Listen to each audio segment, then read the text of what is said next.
Welcome to the Darren Woodson Show. Our guest today is Walter Bond. And I'm going to say this, Darren.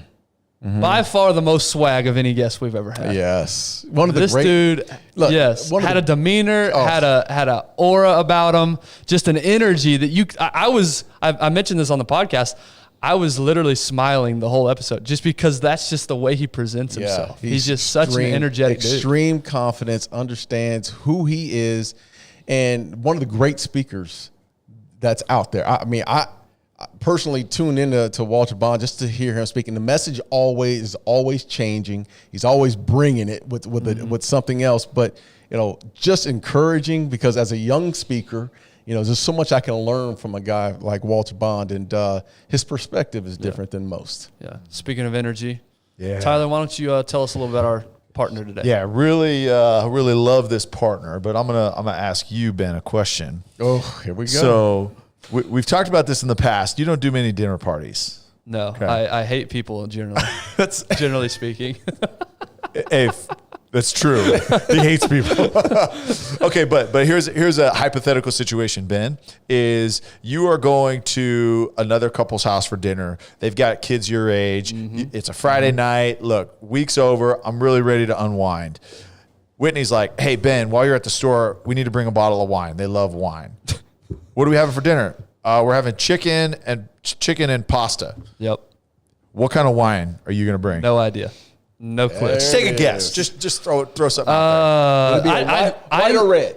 You're thinking okay, there we go. I don't even know enough to throw out a name. I have no idea. White or red? And we're eating chicken? Chicken and pasta. I'm going to say white, I guess. Good. Okay. All right. But here's the thing is we have partnered with In Good Taste. Yeah. And a company like In Good Taste can help an individual like Ben Gibbs out understand the wine, right?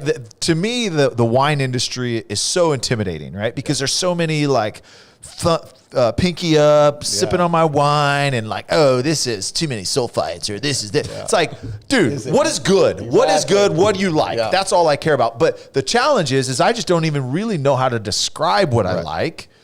I like red wines. I like it a little bit chilled, and I like it smooth. Right.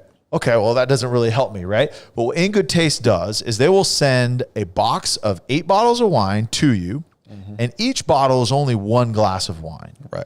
And so what it does is you can sample all different types of wine to figure out what I like, and they also provide the resources to understand why I like them. That's right. So you can hop onto their website. They've got a ton of information there. You can schedule a call with a sommelier or a wine coach. I don't know if they technically are sommeliers, but wine coaches that walk you through it. You can do events, but walk through these things and really understand why you like it, right? What it is, where to get it, and then go from there. And now you actually are educated while having a great time. You just said it. You get educated through the process. Listen, I've been drinking wine for a long time, but I learned so much from In Good Taste on the quality of wine, the environment. Yes. We talked about the environment as far as how the wine's produced in different weather. Is there a drought that year? Is it cold? Is it? But to me, it's about the events as well. As a business owner, I want to do virtual events and have the employees get together, drink wine, have my family on, drink wine with the family. So if you're out of town, don't worry about it. You don't have to go to Napa. Just get online virtually. Tune into In Good Taste. Go to ingoodtaste.com, and you can get as many wine bottles as you want or packages as you want and taste the wine and go from there. And it can be as simple as just getting a box and just tasting it, figuring out which ones I like. I'm going to get more of it. Or it can be as complex as, hey, I'm going to take 50, 100 people, and we're going to do a virtual tasting. We're going to have a sommelier walk through each of the pairings. We're going to get food delivered, what to pair those wines with. I mean, it is just a phenomenal company and a phenomenal concept that is going to help me not look like such a meathead, and it's definitely going to help Ben. I was going to say, you guys sold me, man. I'm going to ingoodtaste.com after this. So grab your bottle of wine, put on Walter Bond, enjoy the episode.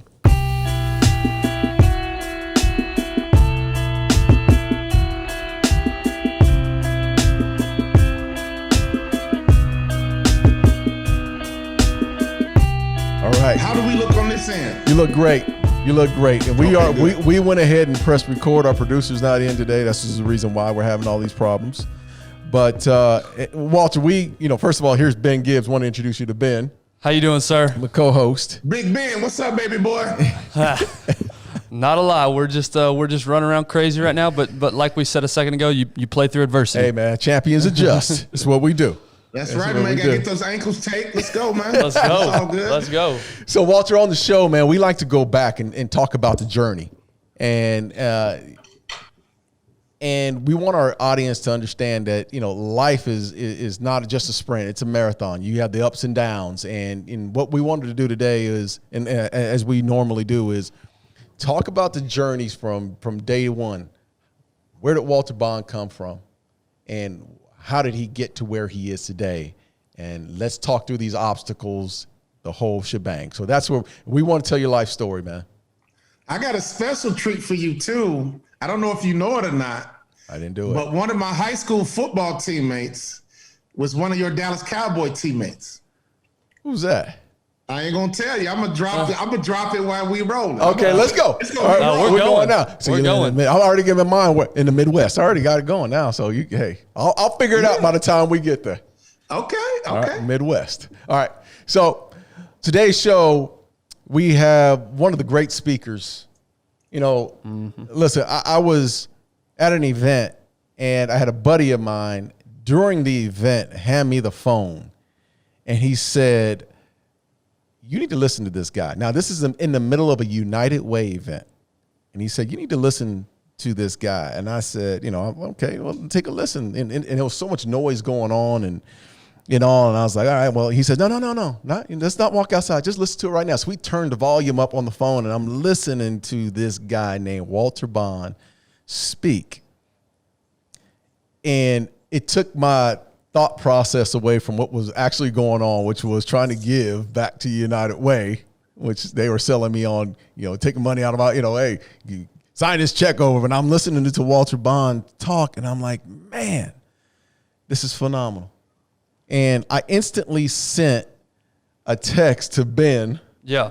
Yep. And I said, hey, Ben, whatever we have to do, we need to get Walter Bond on, because he spoke to me. And it's almost like you if you've been in the church and the preacher's looking at you and he's talking directly to you. Well, Walter Bond was talking directly to me.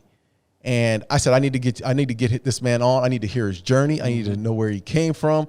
Knew a little bit about his background, which was weird, because after I started thinking about Walter Bond, I said, okay, I know this guy, because I know he played basketball. I know he's here with the Mavs for a short time. But Walter Bond is our guest today on the Darren Woodson Show. And Walter, we're just glad to have you, man.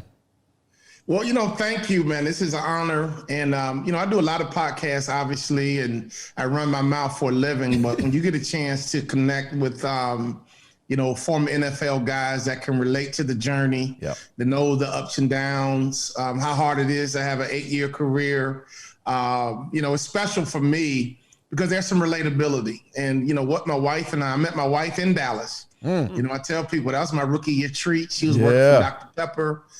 We've been married 27 years, and we built a global business together. And my motto is, I don't hoop no more, but I'm still balling. That's my motto. And I know y'all play football, but y'all can have that too, man. I don't hoop no more, but I'm still balling. And to me, being a baller is a mentality. And I'm just so thankful that I was able to stumble into something after basketball, because you guys know how it is. Yep. Your whole life you dream about the NBA, NFL, Major League Baseball. And all of a sudden you make it and you get a chance to play until you're 30, 31. Then all of a sudden, what's next? And I sat around my house for a whole year miserable. I was just lost. And I didn't make the big money. Back in the 90s, I made Walter Bond money. So I had about a year or two to figure it out. And we had to get back on our grind. But my college basketball coach, a guy named Clem Haskins, man, I owe him so much. When I was leaving college, he was like, you should be a motivational speaker.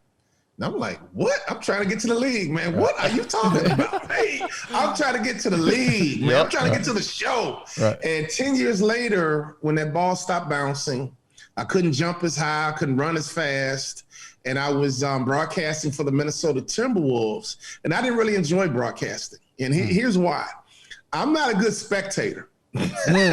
Wow, you need to be playing, I like to participate. Yeah. You know, I'm a performer, man, and I didn't enjoy broadcasting because I love to perform. And I remember what my college coach said to me.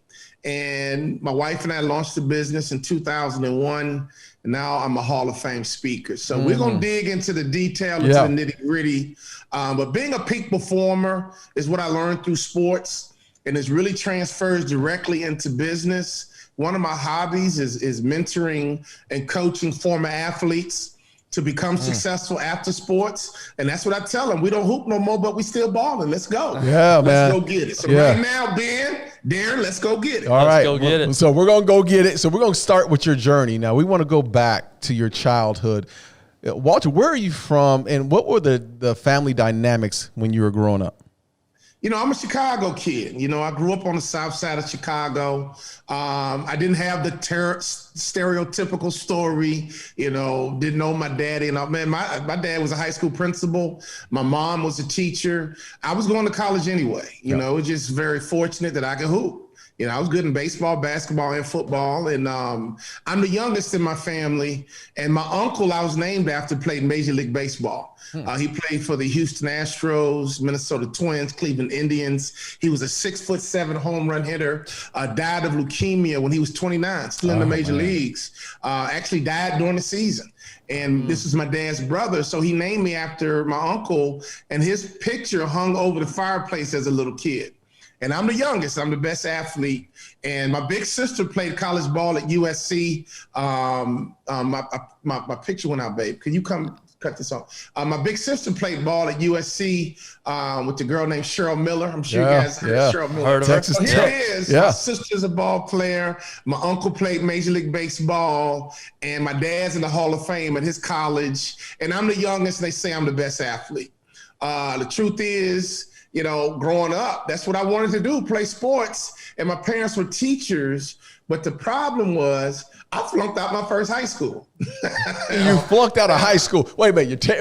Is your father the principal of the high school that you were attending? Long story. Not my first high school. Okay. All right. He was the principal of my second high school. Okay. I'm gonna give you a little clue because you might be able to figure out one of my teammates that was your teammates. Okay. I went to a high school in Chicago named Whitney Young. And Whitney Young is one of these top academic schools. And these are the smartest kids in Chicago. And my brother and sister went there and they did great academically. And I show up, I did great socially. I did great athletically, but academically, I got my lunch handed to me. I mean, you had Jesse Jackson kids went there. I mean, to this day, these kids are lawyers and doctors. These are the smartest kids in Chicago. And to be honest with you, it was the first time I didn't compete in my life. It was the first time I kind of struggled with confidence because in the classroom, I was like, man, these kids are smarter than me. Man, these kids are smart. And I didn't even really engage academically. And I flunked out. And so that's embarrassing when your parents are teachers. But here's the good news. My dad, being a high school principal, always worked in the hood. I mean, my dad always worked in the hood. And I ended up transferring to his high school. He had a great basketball team. And a lot of people think I transferred just for basketball, but it was twofold. They had a great basketball team, but I took my little 2.1 from Whitney Young, and I had to get my GPA up because I wanted to be a D1 ball player. And so when I left Whitney Young, you know, these are kids, most of them had two parents, middle-class families. When I went to my dad's school, man, it was like straight up hood Chicago. And it was good kids, but they didn't have the same kind of support. And it was just a great experience for me. And it really gave me confidence academically. And so my father was also my high school principal. And I don't know if you ever seen the movie Lean on Me, man. Yeah. My dad was that guy, man. I saw him chase 15 vice lords with a baseball bat with my own eyes. He didn't play. He was no nonsense. As long as you handled your business, you were good with my dad. But, man, the moment, you know, you start tripping and didn't handle business, it was an issue. So, look, there's a lot there, man, because I know, like, if your father is the principal and he's a tough man, you showing up to the school, there's got to be some real conversations. What was the conversations like with you and your father at a young age? You know, they were good conversations. And to give you a little bit more detail, he felt a little bit responsible for my failure because I didn't get accepted to Whitney Young.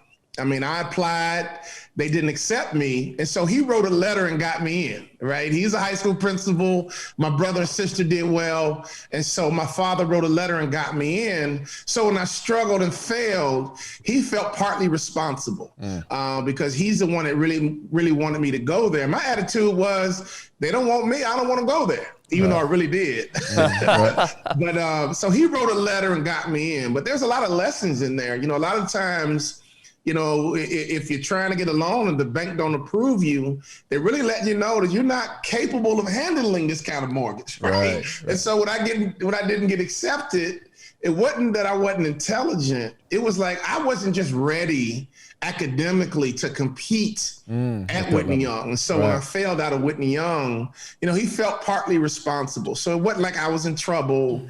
It wasn't like I got a spanking, you know. Right. My dad would go there too, but, you know, it was a tough school. I just got my lunch handed to me and he felt a little bad about it. And so when I transferred to his school, it was one of the biggest transfers in Chicago history. Because here you have one of the top players in the state of Illinois transferring from a top academic school to a high school in the hood. And then people thought my dad made me transfer. The truth is it was a great business decision because the 2.1 wasn't going to cut it academically. And I needed some confidence academically. And I was able to get that at Whitney Young. At Collins High School. And the rest is history from there. There's a reason I'm asking this lead-in question, but were you just not drawn to academics? Did you just not like school, the actual studying and all that's involved in the actual school part? I'm a dreamer, man, you know, and so again, I'm the youngest.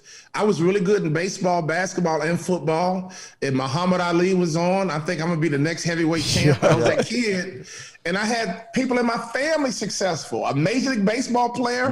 My sister won 2 national championships. And so here I am, the youngest, and everybody say, man, that's the best athlete right there. I'm telling y'all, Walter's the best athlete. And so I would daydream all day. I literally was like, I couldn't focus because I'm trying to figure out, man, am I going to play in the NFL? I was a really good tight end. They called me hands in high school. I told my quarterback, if I touch it, I'm going to catch it, bro. You play anywhere near me, I'm going to catch it. You sound like a wide out. You sound like a typical wide receiver. I hit 500 in high school. I set a record. I struck out 17 batters in a playoff game, aimed for 21 outs in high school. So I was that guy. In basketball, I mean, come on, it is what it is. And so my mind was just dreaming about, is it going to be the major leagues, NFL, Major League Baseball? Am I going to be the heavyweight champ? Literally, I was so spacey and dreamy. Academically, I wasn't even focused, to be honest. Well, I'm like, it wasn't even that important to me at the time. Well, and the reason I asked you that, because you sound very similar to me. I am a dreamer as well. I've got my head in the clouds of what I really want to do. And what the detrimental side of that is you tend to skip over the work that's necessary, the stuff that you may not necessarily like, that's part of the process of getting to where you want to go. You tend to look over those things. You tend to skip past those things. And that's where I'm at a lot of times, is learning the importance of doing the things I don't want to do, because ultimately it still leads up into the ultimate goal. So I was just curious what your relationship with that aspect is. You know, Ben, to your point, man, you know, intelligence can be measured a million different ways. And I challenge my audience every time I speak, don't you dare talk and say a pro athlete is dumb. There is no such thing as a pro athlete who's dumb. Right? They might not be academically intelligent, but pro athletes have incredible instincts. Typically, we understand angles, body control. But you could take a guy who can't, read and give him a playbook, right? And will be a genius on a football field or a basketball court or a baseball field. It's not academic intelligence, right? So intelligence, unfortunately for athletes, we have to be academically intelligent in order to advance, right? And so I'm a dreamer. I've always been a thinker. Sometimes I overthink. But here's the good news, Ben. My dreaming and my creativity comes in hand right now. Our first book was titled All But Stink, How to Live Your Best Life and Eliminate Excuses. People are like, how'd you come up with that title? I'm a dreamer. Right. Our second book is Swim, How a Shark, a Suckerfish, and a Parasite Teach You Leadership, Success. How'd you come up with that, dude? Like, this mind right here never goes to sleep, and I've always been creative and innovative, and my mind in high school was just out of control. You know, I love the people watch. I just wasn't ready academically, and it had nothing to do with me not being intelligent. So, I love that. So how did that come about as far as, because you had to get through high school. At some point, you had to buckle down. At some point, you had to know, like, hey, look, okay, here's the dream, but I got to buckle down. Because I similarly to you, I was a dreamer as well, and I sucked in school. I couldn't. The reason why I was, and you know about this back in your day, I was a Prop 48 because that's all I did was dream about the next level. And algebra, what is that? You know, I didn't look at it, but so when did you get hyper-focused on what you wanted to accomplish academically? Well, honestly, I was embarrassed. You know, when I flunked out of a high school, you know, that was the first time I failed in my life. Right? Ever at anything. And the first time you fail, then you let your parents down. You know, your parents are teachers, and my parents are from the South, Kentucky and Tennessee, respectfully. And I'm a civil rights kid, right? And grew up, you know, hey man, academics and school is a way out. You know, my parents left the South, got educated, built a great life for us kids. You know, I grew up in a middle class neighborhood, man. I don't have a tough luck story from the streets, man. Right. I didn't grow up. I lived the American dream, honestly, like everybody else. And the truth was, I embarrassed my family. Here it is. My dad's a well-known high school principal. My mom is a kindergarten teacher. Everybody knew our family, and I flunked out of a high school. So the embarrassment, honestly, and on the way to my dad's new school, the brilliance of it, it was an hour drive from the south side to the west side. And basically, I became his coaching project. And just like a good coach, he built my confidence. You know, great coaches build confidence, right? He would tell me, you're just as smart as your brother and sister, but your value system is screwed up. This family produces student athletes. He would say that to me every morning. You're just as smart as your brother and sister. This family produces student athletes. You're just as smart as your brother and sister. Yeah. This family produces, and that coaching and that mentorship. And he said, man, your brother and sister are gone to college. Now I can focus on you. And that was the message for that hour ride every day. And something else he did, he made me write my goals down.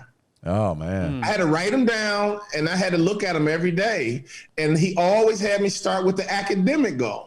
And I would say, okay, Dad, I'm going to graduate college in 4 years. I'm going to play in the NBA, and I'm going to make more money in business than I did in sports. That's what I wrote down in like when I was 16, 17. Wow. And he was like, all right, son, I want you to take out those goals and look at them every single day.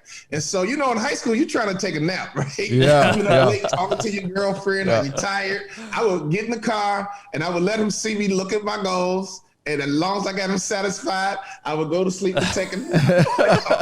on this. That was a good nap, man. An hour drive in high school. Oh, man, yeah. That was a great nap. Man, your dad sounds like an awesome dad. I mean, just poured into you, loved you, was super into whatever you were into. What a dad, man. That is awesome to hear that. And, you know, for me, that's the key to a family. And the truth is, I'm very blessed. And being a Chicago kid, knowing how Chicago could be, I could have easily been a casualty, right? But, you know, just thank God that I had a father who was disciplined, a father who was patient, a father who was loving, but he was also a ball player, right? My dad's in the Hall of Fame at his college, and his brother played Major League Baseball. And so he already knew, like, look, dude, you can play, but this family, and it really taught me about culture, right? You think about being on a championship team. Championship teams take care of their locker room, right? The locker room is right? If your locker room ain't right, your team ain't gonna be right. But if your locker room is right, your team is gonna be right. And so inside of my family, watch this, it was a training and development organization masquerading as a family. I tell all of my clients, say, look, man, smart organizations are training and development organizations at their core. If you think about McDonald's, that's a training and development organization, right? If you think about Alabama football, That's a training and development organization, right? Anytime you really focus on training and development, watch this. You can do anything with your C student, right? Think about a C student can go either way. A C student can become an A student with a little bit more focus, but a C student can also flunk out if they lose focus. So I tell all my clients, if you have a really good player development program, right? You can take a kid at North Dakota State and make him the first pick in the draft. You can take a kid at wherever school that you go to. A lot of these schools now want to win these recruiting battles. Okay, go and win your recruiting battle, but what's going to separate you is your training and development. That goes for sports, and it also goes for business. And so what we do with our training and development organization, for our clients who don't have a training and development organization, we become it, right? So if you need leadership training, I got you. You need teamwork training, we got you. You need sales training, we got you. For me, it's nothing more than a drill. We about to work on our left hand, our right hand. We about to work on our free throws. We about to work on setting the edge and our back pedal. Whatever the thing is. We're going to work on that curveball to make sure we can get it over for a strike. Companies who buy into training and development, you know, as their culture, they always win, and they always win big. You know, you said something right there, because we live in a state where the University of Texas in Austin is the powerhouse school in supposed powerhouse school here in Texas and around the country. And every year in football, they draft. They're in the top. They draft. They recruit, and they're usually in the top 5, top 10 in recruiting every year. And as you can imagine, big state, Texas football is the mecca. You would think they had their pick of the litter of who they wanted. So they picked these certain players. But a couple of years ago, this is the same university that had 0 players get drafted into the NFL.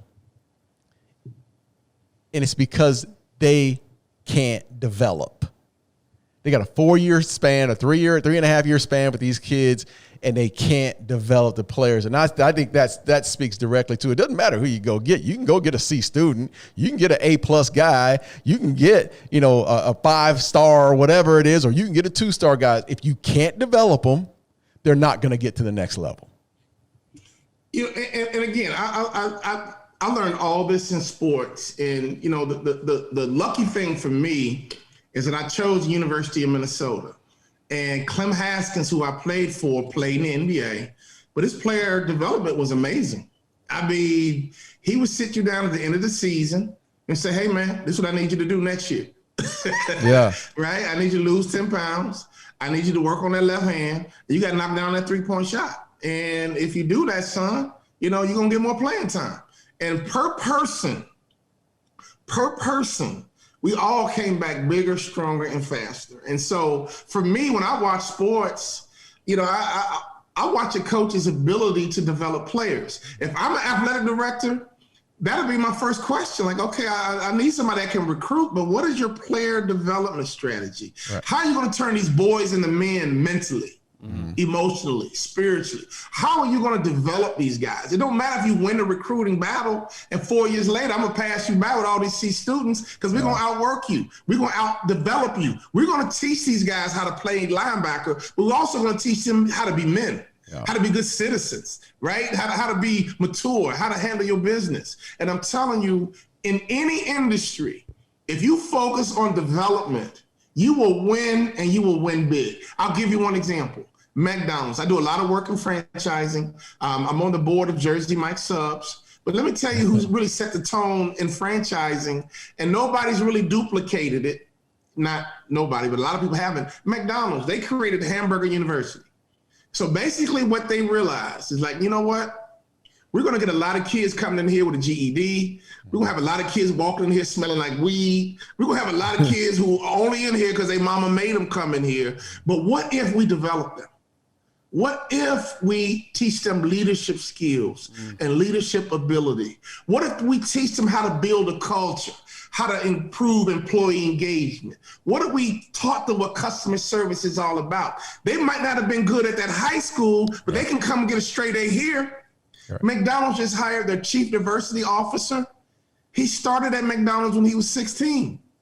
He thought he was going to flip burgers, but what he didn't realize, he was walking into a training and development organization masquerading as McDonald's. And all these other franchises aren't duplicating that. And that's what we're doing at Jersey Mike's, right? I do a bunch of videos for them. They got an outstanding coach and trainers. They're developing their people. And so whether it's in sports or in business, could you play in the NFL and not lift weights? Come on. Right. Could you be an offensive lineman and not be able to bench press 200 pounds? You would get murdered, right? Yeah. And so I remember in college, the football players would eat a third meal at 10 o'clock at night, especially the linemen. Yeah. Why? Because they had to keep their bodies developed, right? They couldn't lose too much weight. Right now, Minnesota got a little punch card.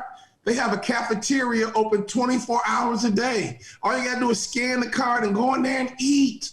Why? Because they're really focused on development. And so whether it's sports or in business or in your family, we got to become training and development organizations, masquerading as the Woodson family, the Big family. This C student who flunked out of a high school is now a best-selling author, a thought leader sitting on corporate boards. I know what is possible if training and development becomes your focus. So let's talk about that then. You said you chose the University of Minnesota. You had an unbelievable mentor there in your coach. What made you choose Minnesota? What was that like? What drew you to that university? Man, my old man, again, I'm the youngest, and my sister got recruited across the country, and he came to me during the recruiting process, and he was like, you know what, son? This is not a 4-year decision. I'm like, huh? I'm looking at offense. I'm looking at depth charts. I'm looking at playing time. He was like, look, man, this is a 40-year decision. I want you to choose a school that's going to bless you 40 years from now. Wow. I was like, whoa, just changed my whole mentality. And then I was like, you know what? I don't want to go to a small town. Like, nope, there's no business opportunities. And on my recruiting trip to Minnesota, there's a part of the Twin Cities where you can look and see downtown Minneapolis and downtown St. Paul, and you can see them. And I was like, dude, this is the Big Ten?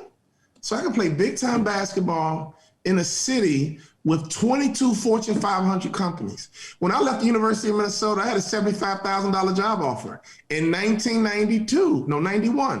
Think about that. That's a good job today. $75,000 job. I interned with Honeywell when I was in school. My whole basketball team interned, and I'm telling you, if you were mature enough, you could leave the University of Minnesota with a really good job. And so when I came back to Chicago, everybody like, man, where you going? I was like, Minnesota. They're like, what? Why would you go there? It's cold. I was like, dude, it was a 40-year decision. So here's what happened. Playing for the Utah Jazz, I got cut. My wife's pregnant. And I was like, my coach is really good on networking with all of our boosters. And one of our top boosters was a big-time realtor. And I was like, look, I just got cut. I want to buy a house in Minneapolis. He says, okay. I didn't know where to buy. I didn't know about equity. I didn't know anything about school districts. I didn't know anything about that. This booster had us buy a house in a suburb of Minneapolis who had the #1 school district in the country. And I'm telling you, we bought our first house and we made so much money on that house. Right.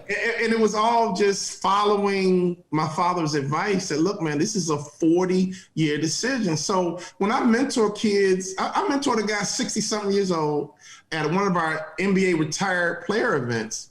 And I asked him, I said, man, where'd you go to school? No, he was struggling. He was like, man, we're struggling. We got to get LeBron to do something. We got to get LeBron to do something. I was like, man, you little punk. Man, when guys are in the league, they're going to get their money. Right. They ain't worried about the next generation. When you were in the league, you weren't worried about the next generation. So now do you want LeBron worried about you? Right? And I started coaching him, and I was like, where'd you go to school? He said, Purdue. I was like, oh, he's like, I'm struggling. I was like, where do you live? He says, New Mexico. Wait. You went to Purdue. You're one of their all-time leading scorers, and you live in New Mexico, struggling. And I said, what made you go to New Mexico? Oh, man, I like the weather. And he goes, what made you choose Minnesota? I said, because I make money in Minnesota.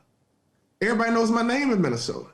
When I walk in the room, people recognize my face in Minnesota, and all I need is a conversation. Why in the heck are you in New Mexico struggling when nobody knows you? You should be at least in Indianapolis. Yeah. He like, man, never thought about it that way.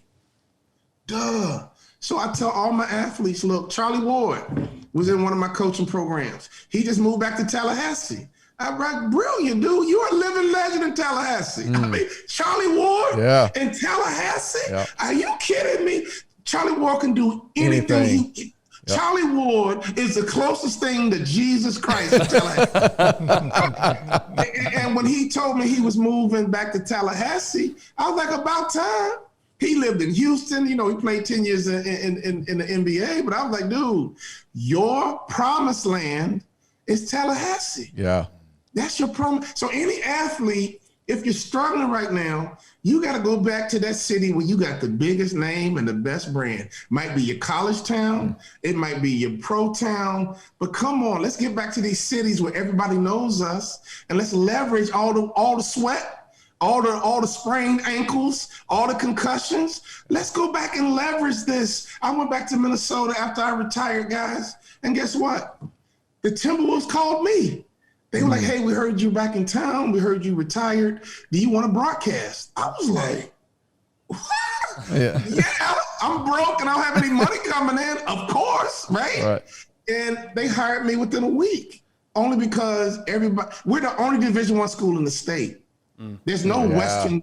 Yeah, the competition is not there. Yeah, right. And North Dakota, South Dakota, they followed us too. So when I moved back after my career was over, man, our business took off because of what my daddy said to me. This is not a 4-year decision, son. Yeah. This is a 40-year decision. Yeah. And at 52 years old, man, that is still blessing me to this day. Yeah, that's all. Hey, Walter, I don't live in Florida. But. This is Tyler. Ben and Darren wouldn't let me on screen because I didn't do my hair how they like today. So I'm sitting back behind the computer. But hey, I think that's something that we got to marinate on.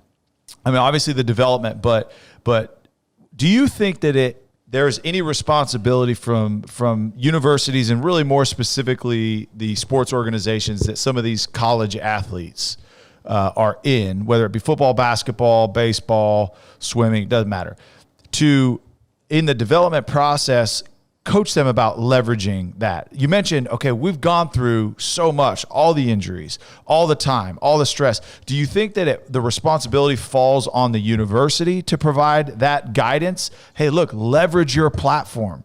You are lucky enough to be the 1% of the 1% that gets to play collegiate athletics.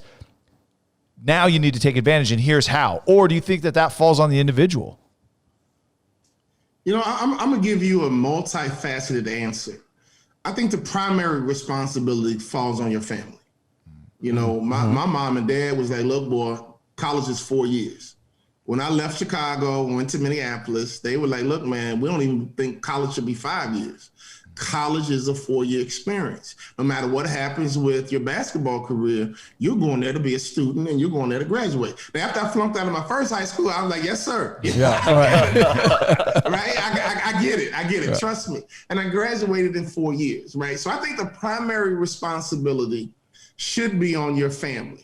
Right. But right now, I do a lot of work with the NBA, and I do a program for the rookie transition program, but I also do something called the NBA Top 100, where they bring in the top 100 high school basketball players in the country. And it's amazing because 30% of these kids are going to be in the league like in the next 2 years. Right. And what I found, which was incredibly disappointing, was that the parents were caught up. Parents completely caught up. And I get it. There's a lot of money being thrown around. I get it. But mom, don't get too caught up where you lose sight of being mom, right? Dad, don't you get so caught up that all you care about is the basketball aspect, because the truth is with these one and dones now, you got kids in and out the league at 23, 24. Yeah. And they're done, right? 23, 24, you know, their brain is not even fully developed and they're already out the league. Yeah. And man, that's a lonely place to be, because you all know when your career is over, that phone don't ring as much. That's right. Those girls don't think you are as cute as they used to think you were, right? Yep. And all of a sudden, all those uncles and aunts and cousins, you know, you're not as special as you used to be when you were in the league. Right. I think the primary responsibility has got to be on mom and dad maintaining that relationship as mom and dad. I remember my rookie year, my dad came to Dallas, and I got my first credit card, and I was going to take him out to dinner. and I was going to pay for it. And I put my credit card on the table, and he looked at me. He was like, boy, I'm still your daddy. Like, what are you doing? Like, the credit card up, right? And I was like, all right, cool. I ain't fight him, you know? So I think the primary responsibility is mom and dad. So, secondarily, I think the university, I remember when my sister played at USC, they were the #1 team in the country. They had a person dedicated to them to do good media interviews. Right, but I do think you need to learn how to market yourself. You need to learn how to brand yourself, and you need to learn, watch this, how to be likable. I'm watching these kids with all the braids and all the tattoos, and I'm like, yo, I get it, but you know what? Why not position your brand as best you can so that you can become a brand ambassador for a product that wants to feel good about the player that they're endorsing. For example, Jersey Mike subs. I mean, I'm in on some of these meetings, and they have a long conversation on who they're willing to connect their brand to.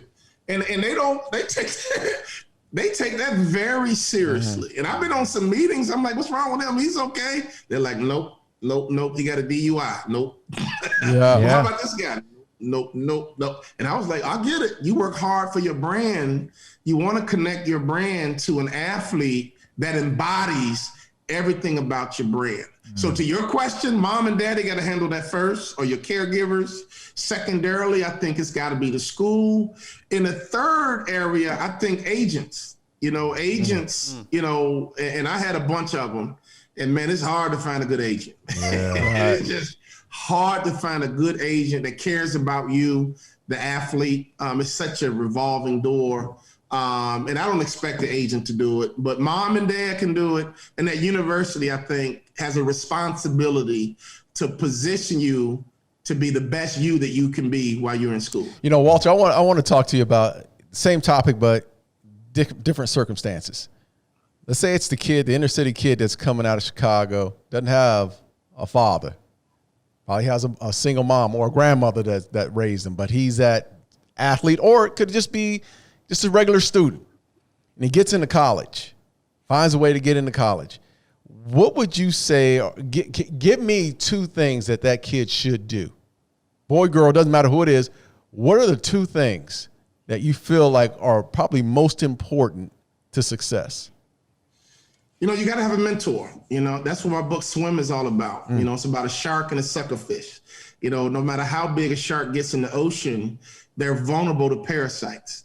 And so they work in these symbiotic relationships with suckerfish, right? Think about it. The suckerfish get free ride in the ocean. They get to eat the scraps every time a shark makes a kill, but they got one job to do, keep the shark clean. And this little bitty fish gets to hang out with this big, ferocious shark, and they work in tandem. So I would tell any young kid, go get a mentor.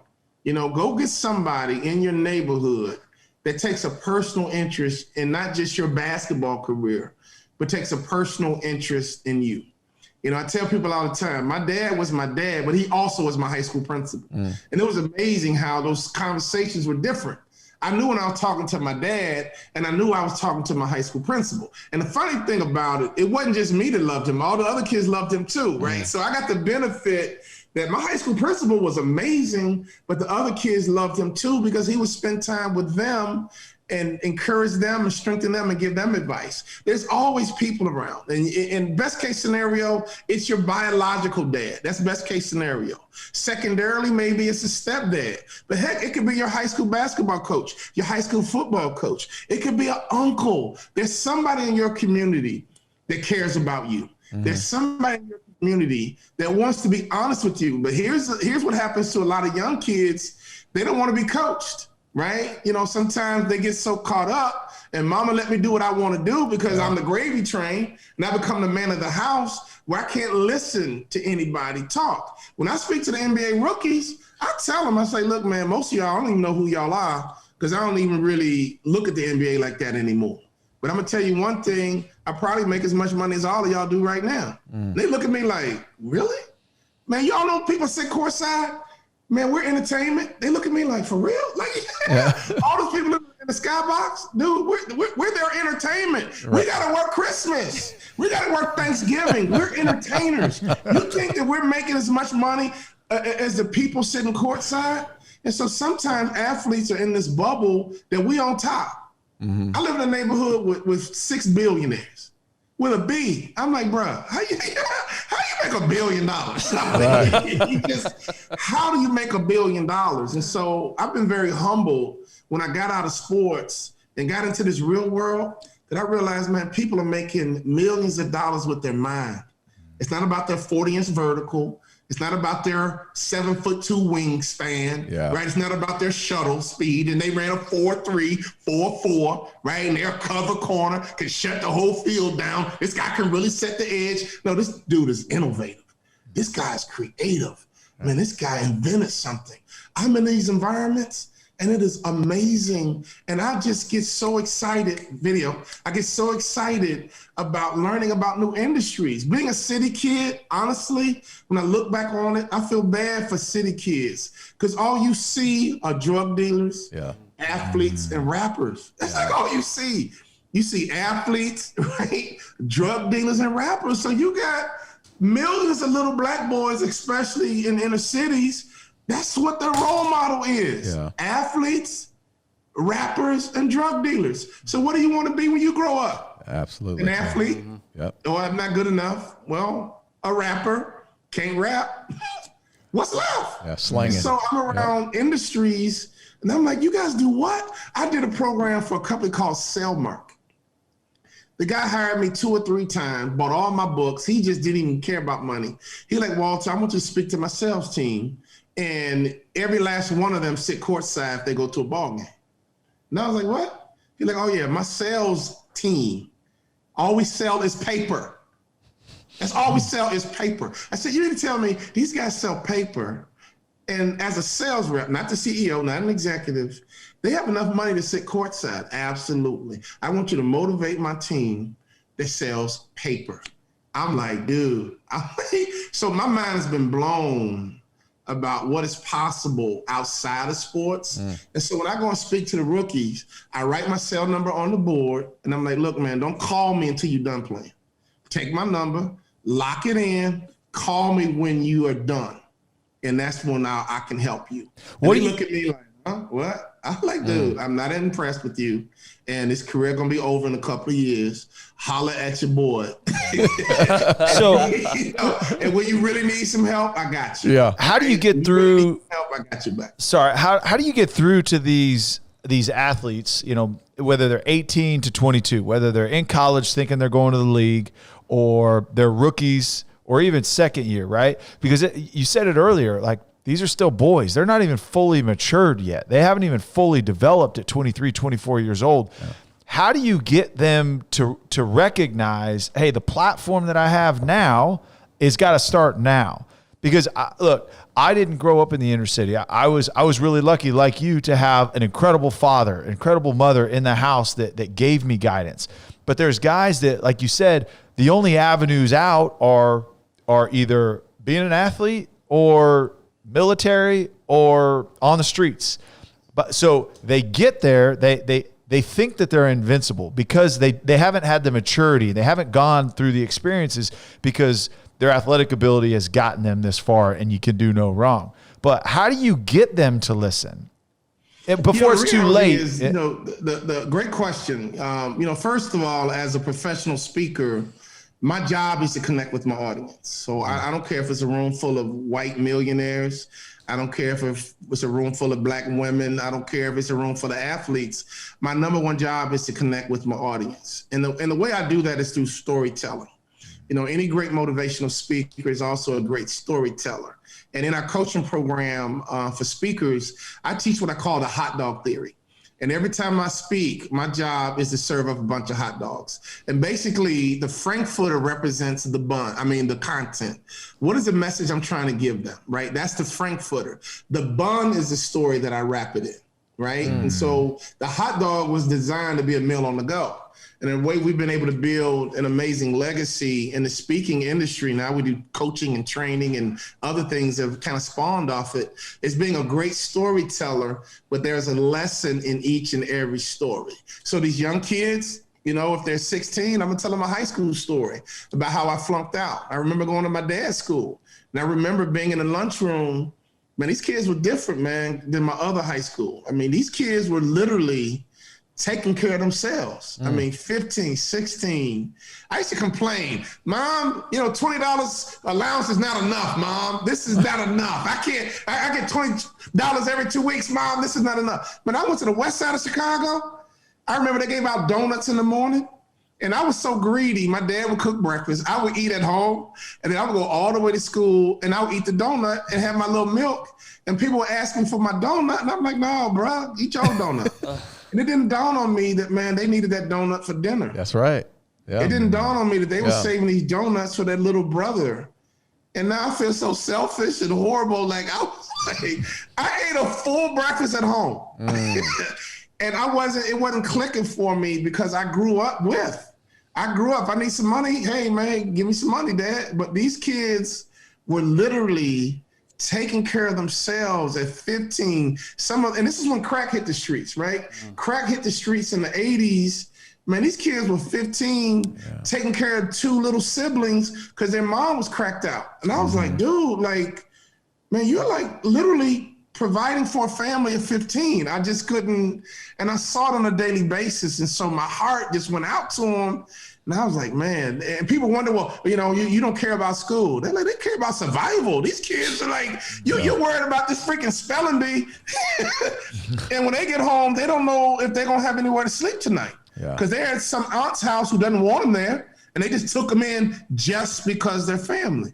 And I saw this and I was like, dude, these kids are literally raising themselves. So when I meet somebody that's really hard on inner city kids, they have no clue. Because I grew up like most America wants to grow up. But I'm a city kid growing up in Chicago and getting a chance to go to my father's high school and seeing what he was dealing with. And here he is, he got his son flunking out. I was like, Dad, I'm tripping, my bad. Right. Okay, I'm really tripping. And he didn't have to say it. I experienced it. And I have so much respect for my kids at both high schools, but my second high school, man, those kids were survivors, man. Yeah. And I'm telling you, some of them went on to college and some of them went and played some ball themselves, but these kids were literally raising themselves. So to answer your question, some of these kids came from similar situations. The only thing they had was that ability to play. Right? I grew up in the low end, but I'm 6'7". Right. Yeah. I grew up in the hood, but I got a 40-inch vertical, and that's what I got. And so I really want to let them know, like, look, man, if God gave you a resource to escape, okay, it is your responsibility to escape, but go back and save as many people as you can. Because the true, struggle we have economically, people don't understand when you broke, your integrity will go out the window. Why? I'm hungry. You want me to do the right thing, bro? I'm starving. I haven't eaten in 3 days, you know? And some of these kids, like with COVID, and people talking about just homeschool. That's not, you don't understand in the city. Mama don't have a computer. Mama don't have that's the crazy thing. Some of the most. And lunch. Mama needed you to have lunch at school because mama can barely get dinner together. And I'm going to give you a box of cereal. I can get a gallon of milk, some cereal. You're going to eat lunch at school. And when you get home from dinner, we're going to do some macaroni and cheese or a hot dog. We're going to figure it out. Yeah, you sound like me, man. So look, I growing up in the inner city, man, some of the most brilliant people in the world are in the penitentiary. Some of the most brilliant people you will ever meet are behind bars. And it's because that all they knew was survive. They had to survive. And it was like taking care of four or five other brothers and sisters. So you did what you had to do to survive. And we go to having this conversation with you. It just reminds you that, because we have the resources that we have, because we have some of the experiences that we have, and we've gone through things in our life, we can pour so much more back into these kids. And what you're doing within the NBA and with these kids, the other kids coming out, man, it means a lot. It really does, man. Because again, 6'7" gets you there, but it doesn't keep you there. It doesn't keep you that brain. You got to develop as a person. You got to develop, man. And to me, it doesn't matter how much talent you have. If you don't have character, you're never going to really maximize your talent. And so I don't care what your background is. A lot of these kids are hungry. And, tonight is the draft, man. When I watch the draft, And some of these kids just cry uncontrollably. Oh, that touches my heart. Yeah. Mm-hmm. Oh man, that just touches me because I'm like, dude, like I understand the work it took. Yeah. I understood the commitment it took. And I can't really relate what it's going to do for your family because I didn't grow up maybe like that. Right. But you see the emotions. It's like, dude, like, oh, and they just let it all out, man. That is just so touching for me because the journey is real. And the journey is a tough journey. You guys know how it is, man. You can be on your way and all of a sudden you got a funny coach who don't believe in you, or you tear your ACL, or they playing you out of position. Right. It is so hard to make it to the NFL. It is so hard to make it to the NBA. Yeah. And so all of us, even if you play Division I sports, you got a story because only 2% of high school athletes make it to Division I sports. Right. So even if you got to the Division I level, you are qualified to go and help somebody else because it's so hard to even become a top collegiate athlete. And I think we all have a responsibility to go back and inspire and motivate other people because on the journey, think about all the things we learned about discipline. Right. Think about all the things we learned about just nutrition. You know, think about all the things we just learned about being coachable, right? And to me, being recruited, honestly, I've made a whole lot of money because I teach it in a sales environment. To me, recruiting is no different than selling. And when I got recruited, my dad was like, just pay attention, son. Just pay attention. And the one thing I noticed, every time a coach left our house on a recruiting trip or an in-home visit, the first question we asked before they even got back in the car was, all right, Michigan just left. Arizona State just left. Wisconsin just left. Minnesota just left. What did we think, family? Did we like them? That was always the very first question. And so when I do a sales program or sales training for my corporate clients, I tell them my recruiting story, but then I flip it and speak business and say, look, are you likable? Do you understand how powerful it is to be likable? Yeah. Do you brighten up a room when you enter, or do you brighten up a room when you leave? You're worried about product knowledge, but are you likable? We're all in the people business. You better not communicate with people. You better connect. Right. And they get done like, wow, okay. I get it. You gotta connect. And so I'm able to take what I learned in sports and have direct impact in the business environment. Same principles.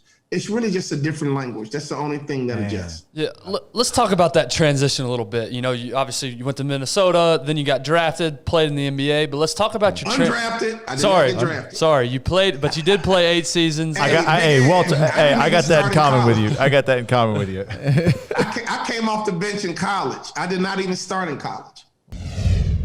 Want to take a quick break from the episode and tell you guys about a brand new partnership.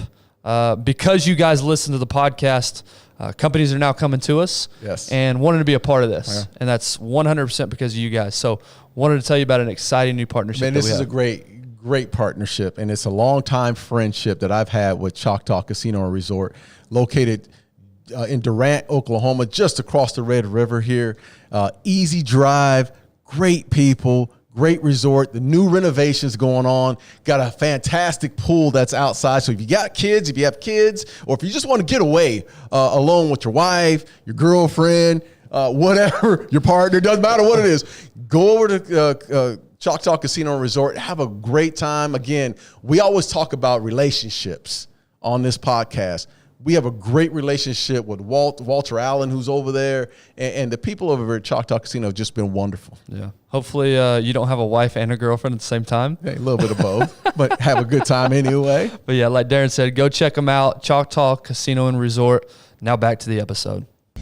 But I guess the genesis of the question is the transition away from sports. And you're a successful, public speaker. You're obviously impacting a lot of lives. But how tough was that transition? And I think this can apply to anybody, not just athletes, because we talk about military transition away.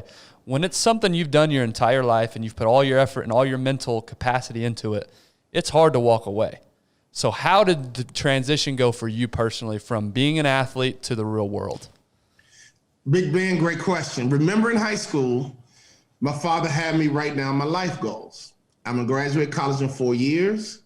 I'm going to play in the NBA. And I'm going to make more money in business than I did in sports. But that was so ingrained in my spirit. So when my career was over, next, When my career was over, I'm like, okay, I got another goal. I want to make more money in business than I did in sports. And that really sustained me to really attack the next phase of my life. 2, I have a great wife. Met my wife. She's a professional. Her dad's an entrepreneur. And she helped me. And her biggest help was when my career was over. You know, she worked for Dr. Pepper in Dallas, and she did pharmaceutical sales in Minneapolis when we were living up there. And she had to teach me. I was like, okay, what is marketing and branding? Okay, well, all right, okay. What's the margin? Okay, what's private equity and venture capitalism? Yeah. I mean, I'm really good at trailing a 2-guard off a screen, but I had no clue business terms. I didn't. And then her biggest advice was, we need to join the country club. I'm like, what? You're right. Like, yeah, think about it, Walt. You hung around NBA ball players and you made it to the NBA. We got to get you around business people. And I was like, wow. So growing up in Chicago, your crew, in Chicago, it's a matter of life and death. Yeah. And so growing up in a city like that, you're very selective in who you roll with. And so I was like, man, that makes so much sense. Okay, and we joined the country club. And Flip Saunders belonged there. And, some of the local business guys belong there. And the beauty of America, I'm going to teach you something. I'm going to give this to you guys for free. Oh. You got to spend your money to get information and access. That's the best way you can spend your money, to get information and access. When I joined the country club, it gave me access to decision makers, right? And so while I was at the country club, I never forget, I'm talking to people and they go, well, it's a CEO of this company. Oh, wow, okay. Okay, yeah, he's the CEO of this company. And you know how it is, ball players, after a while, you hang out with somebody long enough, I was like, he ain't smarter than me. Yeah. Okay? Yeah. Truth. I mean, he's smart, but he ain't smarter. I'm competitive, right? He's smart, but he ain't smarter than me. You mean to tell me he can make 20 million and I can't figure out how I can just get like maybe 1 million? He ain't that much smarter than me. And then here was the kicker for me. I started seeing the women hang around the pool serving their kids goldfish. And I was telling my wife when I retired, I was like, babe, go get a job. We need some benefits. Help a brother out. Go get a job. And she was like, I don't want to work, because she was living the league lifestyle just like I was, Yeah. And she was like, I really don't want to work. And then when I saw all these women at the country club by the pool during the day feeding their kid goldfish. And I was like, babe, all right, I got this. I got this. And being in that environment really built my confidence that I could be successful in business, because they weren't smarter than me. And one guy told me, he said, Walter, you're going to do fine. I said, what do you mean? Okay, give me what? He said, you're going to do great in business. I was like, okay, all right, I like what I'm hearing. But explain to me, I knew I was good in basketball, right? I did everything well. I could shoot, I could pass, I had high basketball IQ, right? I can defend. I knew I was good in basketball. Help me understand why I'm going to be good in business. He said, Walter, look around, man, everybody likes you. Man, okay. He's like, look, you're like the most popular guy here, and you just got here. That's a skill set. And I was like, it is? He's like, oh, yeah, man, you're going to do great in business, man. That's a great selling ability. Everybody likes you, and you're easy to talk to. You're going to do great in business. Right. I was like, oh, yeah. Okay. Oh, I get it. Then I started thinking and using my innovation and creativity, because I wouldn't even speak to adults. I was going to speak at high schools, at middle school, because I was like, man, them folks are grown. What am I going to say to them? Right. They got real jobs. They got briefcases. I was still like a kid a little bit, and I saw them as adults, and I would go and speak at youth events, and the parents would be there, and they would say, oh, my God, our company needs to hear that. I was like, yeah. They do? Oh, yeah, we need to hear that same message. Then I built my confidence up. Now, man, my biggest audience has been like 25,000. I mean, on a regular basis, I'll probably have 2,000 to 3,000 people in my audience. And I love it. I'm like, bring it on, man, bring it on. All right, Walter, I got to stop you right there then. Okay, do you remember you're out of the league? You're done. You're out of the league, not playing basketball anymore. Do you remember your first speaking gig? Yes. My first gig was for Fellowship of Christian Athletes at a little small college in Minnesota, Gustavus Adolphus.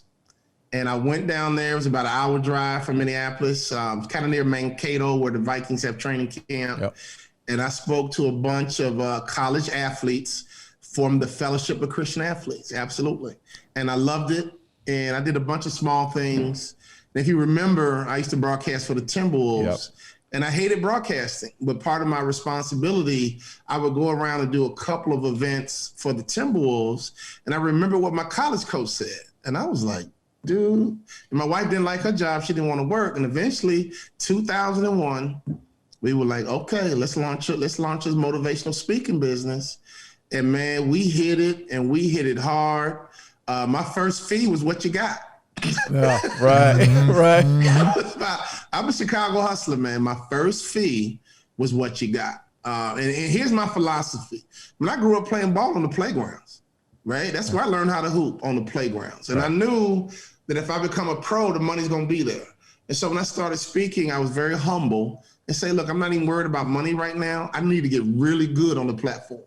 I need to perfect this craft. You leave me open, I'm gonna pop this J in your eye. Right. You let me go left, right, it don't matter. I'm gonna give you buckets, son. So my sports attitude began to come back. And I was like, look, I'm watching Les Brown. I was like, okay. Tony Robbins, okay. Zig Ziglar. And I call my wife in the office. I say, babe, we're gonna be all right.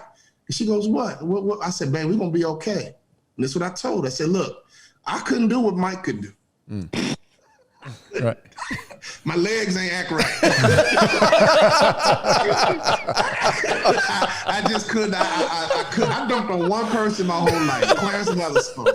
I just didn't have that talent and that ability. But I was like, babe, I just watched Les Brown, and I can do what he can do.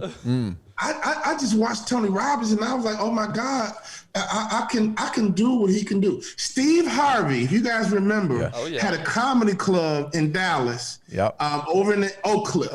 And Said the Entertainer was his closing act, and he loved basketball. He was really good friends with my teammate Randy White. And you still ain't figured out my high school teammate. I know, I did. I have not yet. So did he play with me in college?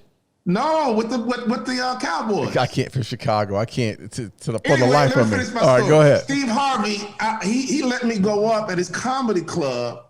I talked him into it, and he liked me. And I went into his comedy club and started motivating people in the comedy club. And he took the microphone. He was like, man, it's a comedy club. What are you doing? And I realized, although I use a lot of humor in my presentations, I'm not a comedian. So it's just like sports. I mean, are you a corner or a slot corner? Right. Are you a free safety or a strong safety? Are you an outside linebacker or middle linebacker? Through the years, I had to realize, as a speaker, what's my perfect position? My perfect position is a keynote speaker, right? I'm not a trainer. I'm not a facilitator. You give me a microphone and you give me 1,000 people, 5,000 people, you give me 60 minutes, and when we leave this ballroom, we're going to have people ready to transform. We're going to have people fired up, inspired, ready to do more, right? Ready to make it to their own individual league. And that's what, to me, the league represented, reaching your potential. And we got a lot of professionals who don't even understand what it takes to reach your potential.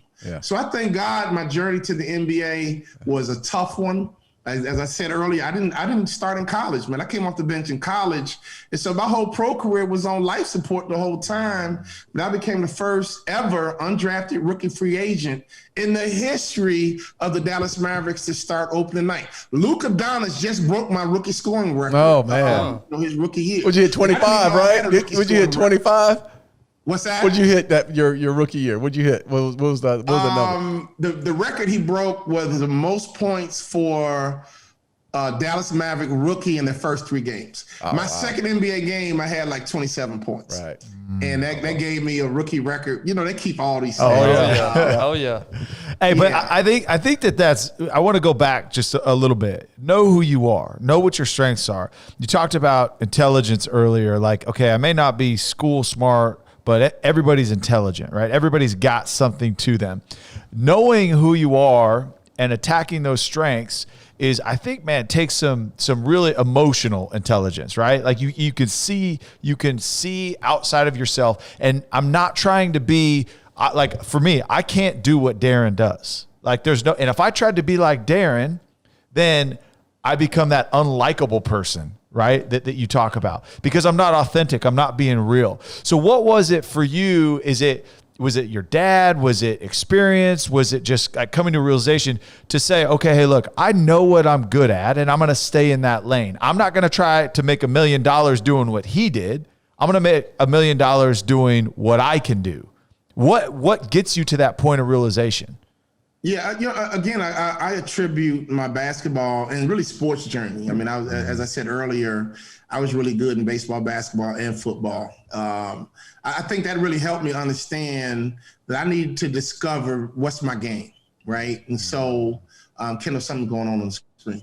I need to discover what my game is, right? And so, once I understood that in basketball, my career kind of took off, right? And so, once I understood that in business, my business took off. So my first question for anybody, don't you ever, I'm giving y'all $1 million advice right now. Don't you ever decide a career until you discover your gift, right? And so to me, growing up in Chicago, for example, I knew tons of guys who played basketball who were good athletes, but never should have played basketball. Their body type didn't say basketball. They should have played football. I had a high school teammate, 6'6", 265 pounds, with great feet, played basketball at Appalachian State. That dude was a left tackle all day long. Right? In high school, 6'5", 6'6", 265, athletic enough, good hands, right? Athletic enough to get a Division I basketball scholarship. If he grew up in Texas or Florida or somewhere like that, tackle. Man, he would have been a 5-star recruit, no doubt about it. And he was a legitimate Division I athlete. The high school teammate I had that played for the Cowboys was the number 1 pick in 1992. Whoa. A guy named Russell Maryland. Oh, come Russ. On, yeah, well, Russ is from what? Russ is not. He's right. He is from Chicago. You're right. He's from Chicago. Then went to University of Miami, and then yes, I didn't know that. Man. He played right tackle. I played tight end. I mean, that was my man. I have to say something Russell to Russ. Has an incredible story himself, but the thing I learned about sports is to play your game. Yeah. And so my message for any professional. Don't ever decide a career until you discover your gift. We've been brainwashed, right? We got taught, go to school, get a degree, and go find a good job with a good company. Nobody's really telling you to discover your gift, right? And so we get a lot of kids 23, 25, 30 years old, got all this college debt, and they still don't know what they want to do. They're still not happy, and they're just kind of floating through life.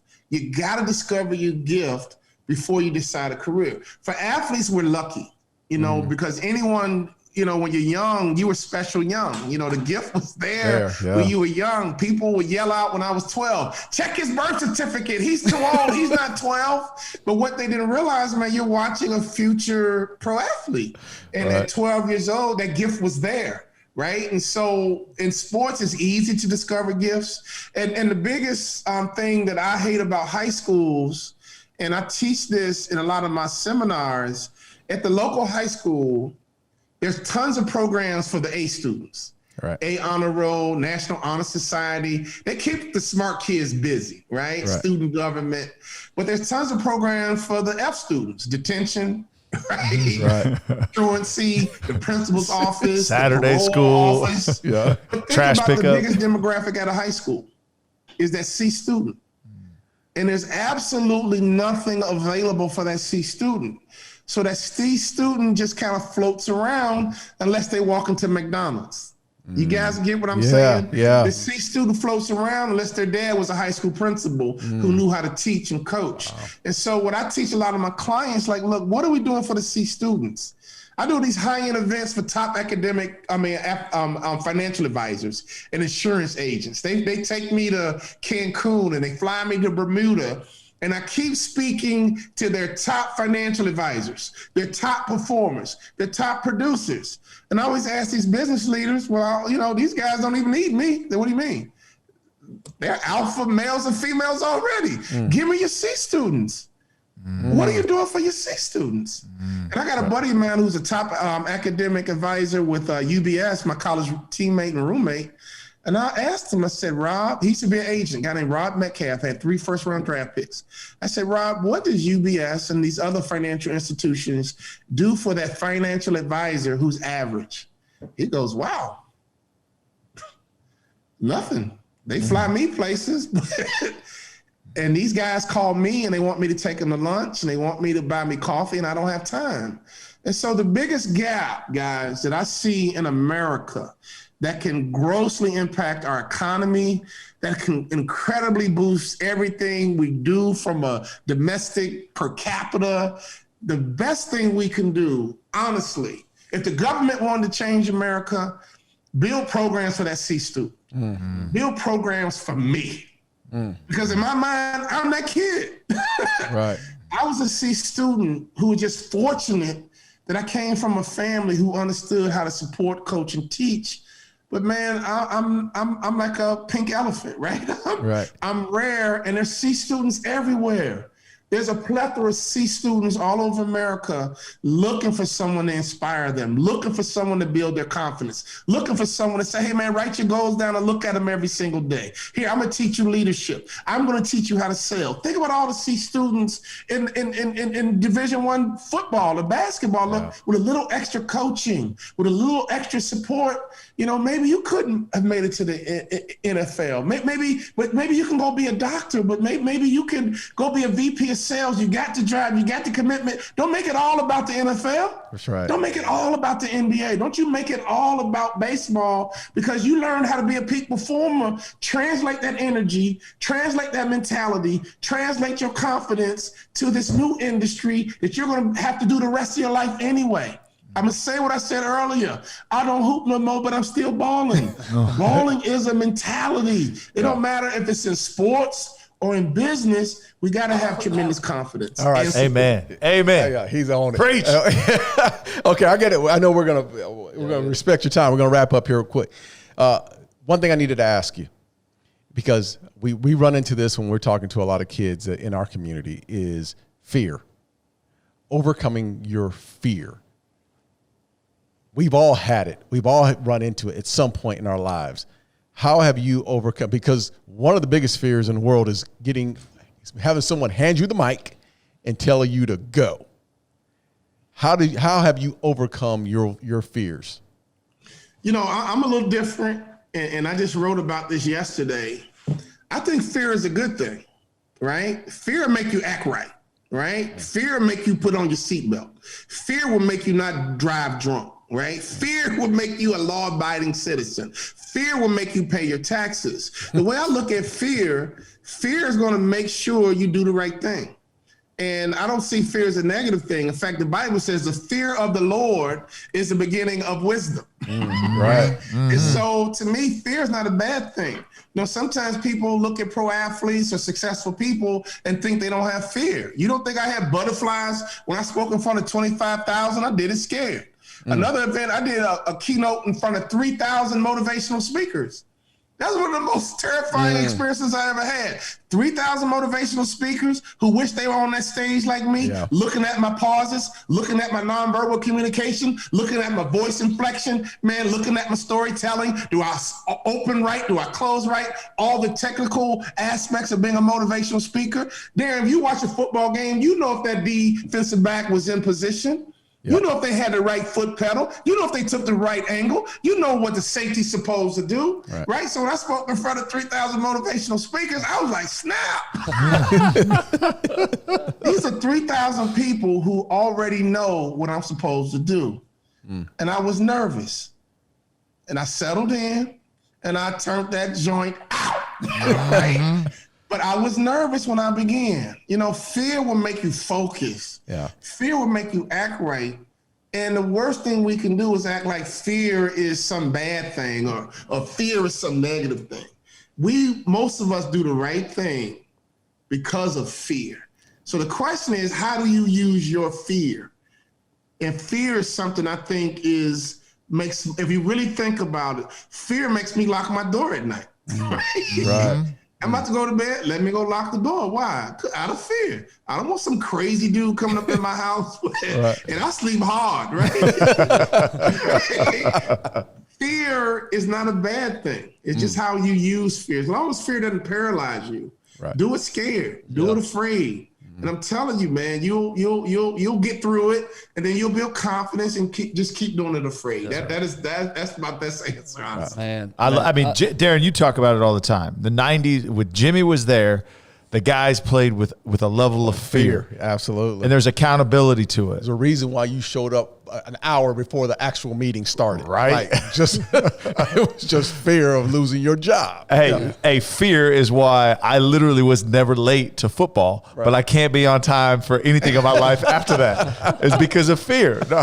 Well, go ahead, Walter. Go ahead. And fear is why you passed the drug test. Yeah. Right? Yeah. Fear is why you didn't blow curfew. Yep. Right? Yeah. Fear is why you did everything right, because you didn't want to take any chances. Like, I don't want to take any chances. I want to do everything right. Yep. And to me, to teach fear like it's some bad thing, fear is a good thing. That's right. Because I believe fear is going to make you do the right things. Right. Let's talk about, the police situation right now in America, especially with African-American men. When cops get behind me, man, I have anxiety attacks, right? I'm afraid because I know that things can escalate. And so because of that, I try my best to be respectful. I try my best to be appropriate. And I know it was bogus why you pulled me over, but, hey, you got the gun and I don't. Right. I mean, even if I was right or wrong, if I'm dead, hell, it's not going to do me and my family any good. And I got to get home. Yeah. My wife told me, look, I just need you to come home. That's right. Right. So you know what? Fear of not coming home is gonna make me act right. Right. And I got an ego. And if you don't have that badge and that gun, I'll pop you in your jaw. You got the badge, you got the gun, right? Okay. You got me, bro. You got me. And I'm gonna act right. That's right. Because I got too much to lose. Yeah. I got too much to lose. Right. And I'm afraid of losing my stuff because I work too hard for it. That's right. That fear is what makes me fold those hand towels correctly and hang them up in the bathroom for fear of the whooping that I get if I don't, right? and lower that toilet seat too. Hey, right? That's right. That's right. She just trained me to sit down. I mean, I didn't even fight it. That's hilarious. Well, I'll tell you what, man, Walter, my cheeks are hurting from smiling this whole time. Yes. I don't think we've had this much fun this whole time we've been doing this podcast. We so much appreciate you, man. Yes. You clearly do have an energy about you, and you are very likable. Yeah, shark mindset. Shark mindset. Yes. Tell us about that shark mindset. Man, shark mindset. We have a video on YouTube, guys. Oh, we've seen it. We've seen it. Oh, we've seen it. Everybody's seen it. I'm going to tell you what happened. We made the video, and the Cleveland Browns coach saw it and had me in front of their team within 10 days. This is back with Hugh Jackson, and unfortunately, he had already lost his locker room. I was like, That's too late. Yeah. This locker room. It was our last shot right there. But the shark mindset is really, it's based on our book, Swim, which is a bestseller. I mean, this high school freaking dude that flunked out wrote a bestseller, and it's really simple. Sharks never stop moving forward or they die. I mean, think about that. This is really a story of work ethic, being relentless. There's a reason why sharks run the ocean. Right. They outwork every other fish. Sharks only look up. They never look down, which means they're positive and they don't deal with anything petty. Sharks are curious and always learning. I mean, if you're going to be on this earth for another year, we all should be smarter. You had 365 days to learn something, right? Sharks are the smartest fish in the ocean. But a couple more things, which is fascinating about a shark. Sharks are flexible. They're made out of cartilage. So if something's not working, bro, change, pivot, shift. If it's not working, man, let's be committed to the result and not the strategy. I tell my corporate clients that all the time. Let's get focused on the result. But we have to run an audible. Who cares? Right. Let's get to the result. Let's commit to the result and not the strategy. So sharks are great because they're made out of cartilage. Think about that. You got a 6,000-ton shark who's made out of cartilage. As a ball player, I hated to stretch, right? I used to hate stretching. I hated icing, but you had to be flexible because if you were flexible, you were less likely to be injured.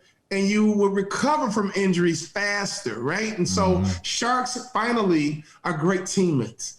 Sharks have such a bad reputation.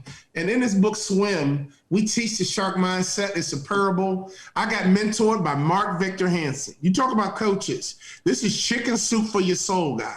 He heard me speak at an event, and I talked about the shark, the suckerfish, and the parasite. He was like, dude, you got to write a book, man. This is a bestseller, man. This is like Who Moved My Cheese? And I said, look, man, Mark, most places I go, I'm the shark. But right now, you just met a 6'5", 300-pound suckerfish. And he says, absolutely. And so our book publisher, Wiley, in a 15-minute conversation, they were like, Walter, we want to do this book, man, and it needs to be a parable. I was like, oh, I agree. Mark Victor Hansen told me it should be a parable. And in 1 year, man, we sold 10,000 copies, which is unheard of. And right now, we're hitting bestseller lists on a regular basis. Man. And this book is taking off, man. This book has a chance. And here's why it's been successful. Because I'm really teaching leaders, watch this, how to be mentors. If you think about great leaders are also mentors. So in the book, I'm really teaching leaders that forgot to be mentors. You know what I call them? Fruit inspectors. You guys would love one of my live events because I challenge all of these hotshot CEOs and executive VPs who think they're so smart with all this turnover and all this attrition and all this apathy. Like, man, you don't have control of your locker room. Are you a fruit inspector or a coach? Right? Michael Jordan was good until Phil Jackson showed up and he said, give him to me. Remember, Michael Jordan was seen as a show off, a hot dog. Right. He'll never win a championship. You know what Phil Jackson said? Give him to me. Tom Brady was a 6th-round pick. Slow. You see that video? He run the 40-yard dash. He almost looked retarded. But Bill Belichick said, give him to me, man. Right. I'll turn him into the GOAT. Give him to me. Give them to me. That's what a coach does. They don't focus on what's wrong with you. They focus on what's right with you. Give them to me. Give them to me. That's what great coaches do. I don't care that you are only a 2-star. Give them to me. I don't care you went to North Dakota State. Give them to me. And that's what great coaches do. They know how to recruit, develop, and to retain top talent. When I get done with my clients, man, they so fired up. They're like, look, Walter, we need more of this. Okay, well, let me send you this retainer. And you can get some of this once a month. Baby. Shark mindset. And teach your whole company the shark mindset. I'm going to give you a free sweatshirt with this retainer. Love it, man. I'm going to hit you over the head once a month. Man, you are preaching. I tell you what, a common theme that I'm going to take away from this is your ability to spin what a lot of us take as negatives, and you look at the positive side, and you want the funk. You want that hard challenge, and I think a lot of us run away from that, and that's what's really inspiring about you, is that you take those on and you actually look forward to those things. Well, Ben, big man, when you have failed in your life, and then you've had success, it does something to you. Right? It really does something to you. I mean, I flunked out of my first high school, right? I sat on the bench. My freshman year, I didn't play a lick. I didn't play at all. And I went to my coach and I said, Coach, what do I need to do to play in the NBA? He laughed and said, son, you don't play for me. But this is what I told him. I said, Coach, man, I'm going to become somebody different. I'm going to become somebody different. Just tell me who I need to be so that I can play in the NBA. They're human. I mean, these guys, they're human. Like, who do I need to become to play in the NBA? And I would have this conversation with them every year. And watch this. My off season was sacred. My off season was my chance to get bigger, stronger, and faster. If it wasn't for my off season, I never would have touched the NBA. And so now in business, we take our clients to something we call the off season.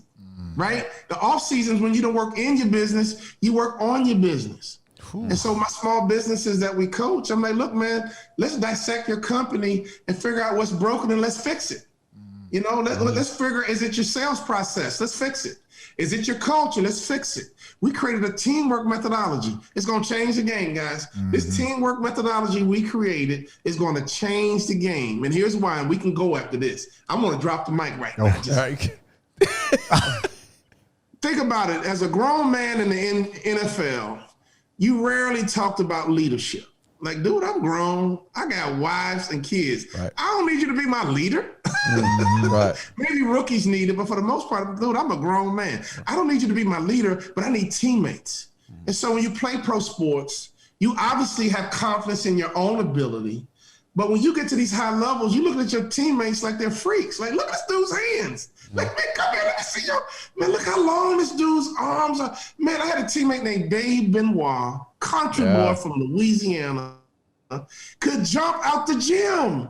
I was like, dude, he had at least a 45-inch vertical. So when you play at these high levels, you obviously have confidence in your ability, but you completely respect your teammates' talent and ability too, because they're a bad boy too. So when I come to corporate America, I tell my business leaders, like, look, man, what is a leader's job? To build a team. Okay, well, we haven't even talked about teamwork. Phil Jackson had the triangle offense. And who did he plug in? Scottie, Pippen, and Dennis Rodman. Won 6 championships. He leaves Chicago and goes to LA. He does not take Scottie. He does not take Mike. He did not take Dennis Rodman, but he takes his blueprint, his triangle offense to LA. He plugs in Shaq. He plugs in Kobe. He plugs in Robert Horry. He plugs in Derek Fisher. And what happens? He wins 5 championships. Michael Jordan goes to the Washington Wizards without his coach and without his blueprint. Right. And looked horrible. Well, you know, he was old. I played with John Stockton and Karl Malone when they were 37. The truth is, great coaches have great blueprints. And great coaches and great players are symbiotic. I need you, and you need me. Right. I add value to you, and you add value to me. And so whether it's in the context of your family, whether it's in the context of your company, whether it's in the context of your team, that's what coaches do. Give them to me.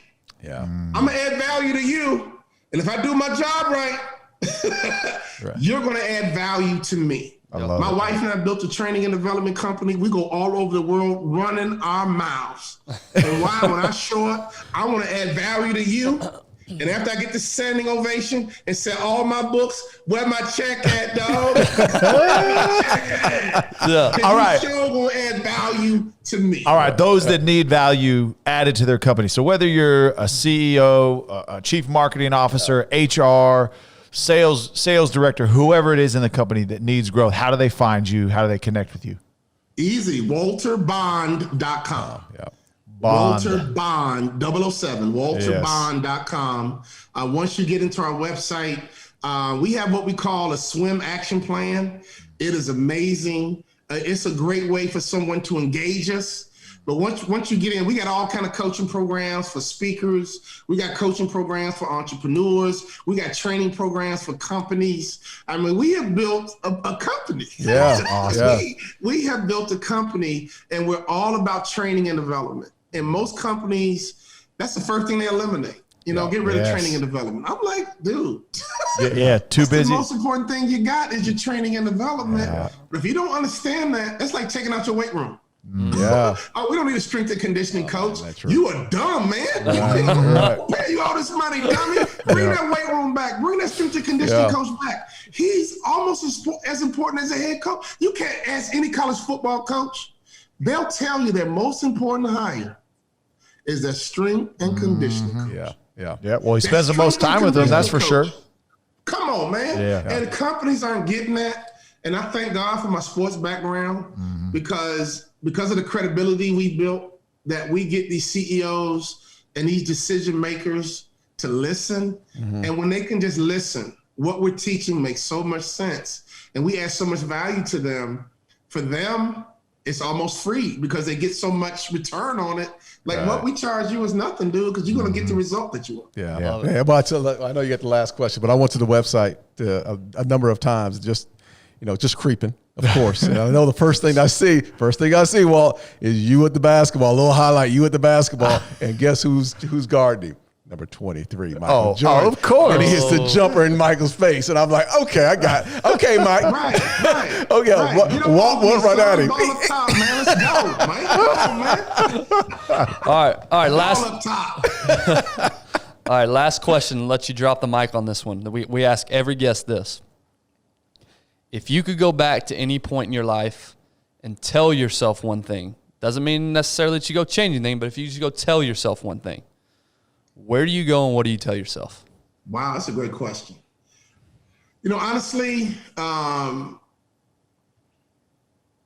would go back to probably my freshman year of high school, somewhere around that time frame. And I would have told myself to focus on one sport. That's what I told myself. I even played a little college baseball because, my uncle, baseball was in my heart and blood. Right. And even when I go back to Chicago, people that know me like, dude, you should have played baseball. I mean, I was that good.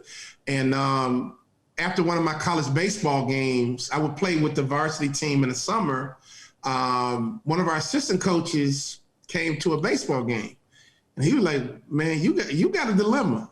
I was like, what do you mean? He's like, dude, you're really good in baseball. I mean, you're like a really good baseball player. And obviously you're a really good basketball player, but do you want to be a pro? I was like, yeah. Right.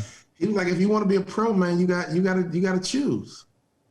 Like, you're really good in both, but do you want to be a pro? And I remember that conversation, one of our assistant coaches, and I was just like, God, dog. And for me to give up baseball was like Abraham putting his son on the altar. Oh, man. And so if I could go back in time, I believe in cross training, and I hate parents that I was about to fight you on that statement. Pick one sport in high school, but around 16, I probably would have said you got to make a decision right now. Because at 16 is when all the big time scouts come out. They start ranking you. In basketball, I was always ranked 115, 112. But in the summer, while everybody was going to these basketball camps, I was busy playing baseball. And I would see these rankings. I was like, I'm better than this guy. I'm way better than him. How's he ranked ahead of me? The truth was, it was all marketing because they're at these basketball tournaments. They're not seeing you. Yeah, they're not seeing you. I'm hitting home runs, in parks with nobody there. Right, right. So if I can go back in time, if I would have been ranked higher, the whole journey to the NBA would have been easier.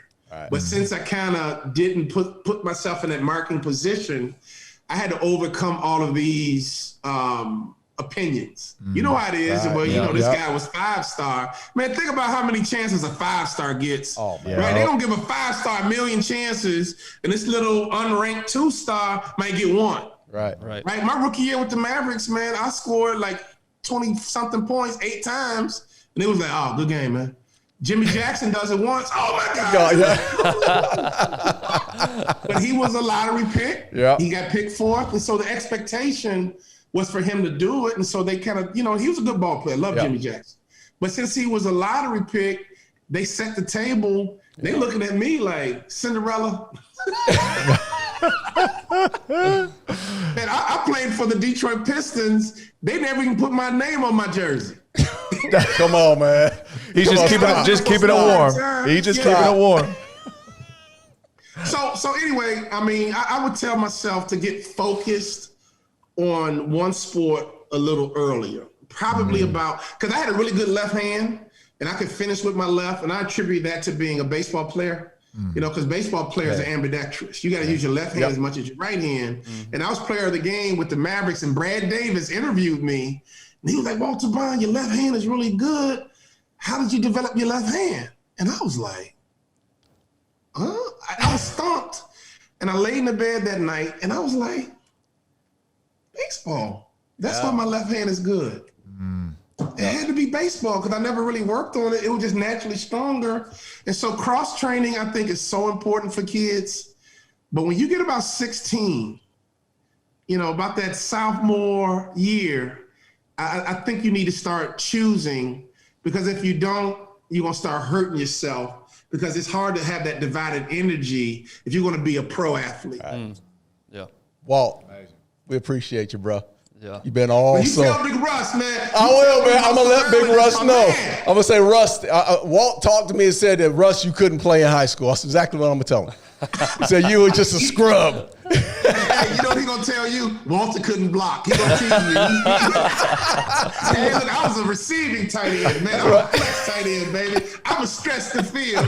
When he was a right tackle, I was a tight end. That's a good dude. Yeah, and great his story is dude. incredible. Yeah. I told Russell, man, if I could tell your story. You know what? That's one thing I got to do. And become the number one pick. I was there, guys. I was a witness. Russell was not special in the high school, but he came down to Miami. He lost about 70 pounds and hung out with Michael Irvin. He said, man, I learned how to be a hurricane. Number one pick in the draft. Wow. That dude has a great story. Yeah. Hey, Walt, I got to get going, man. Well, we appreciate you, brother. Okay, God bless, man. I talk for a living, man. You know. No, this was fun, man. Thanks, bro. Thank you so much. All right, God bless. No. Okay, bye-bye.